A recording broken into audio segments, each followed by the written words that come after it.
Autour d'un cocktail, les passagers observent la ville du Cap s'éloigner, lentement. C'est parti pour 48 heures de traversée de l'Afrique du Sud à bord du très luxueux Blue Train, un joyau de la compagnie de chemin de fer nationale sud-africaine qui roule depuis 70 ans. Bloqué à quai pendant plusieurs mois en raison de la pandémie, son directeur a fini par trouver une solution pour que ces wagons boisés, vidés des clients fortunés étrangers, reprennent vie. Beaucoup de gens l'avaient sur la liste des choses à faire une fois dans leur vie.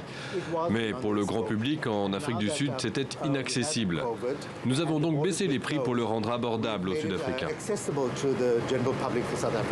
Des Sud-Africains tous testés négatifs au Covid, majoritairement blancs et plutôt aisés.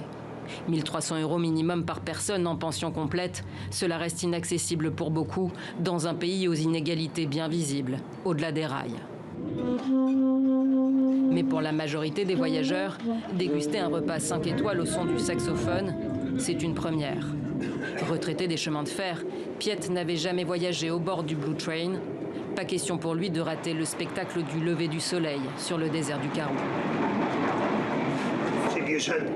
Si vous êtes dans votre suite, vous ne pouvez pas voir ce qu'il s'y passe. Mais ici, on peut voir tout ce qu'on veut.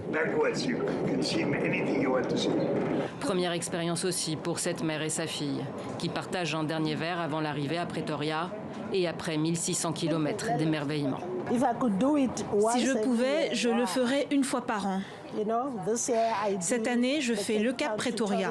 L'an prochain, je fais Pretoria-le Cap, juste pour pimenter un peu ma vie. Toutes les bonnes choses ont une fin. Pour Queen et ses compagnons de voyage, l'heure du retour à la vie normale et masquée a sonné.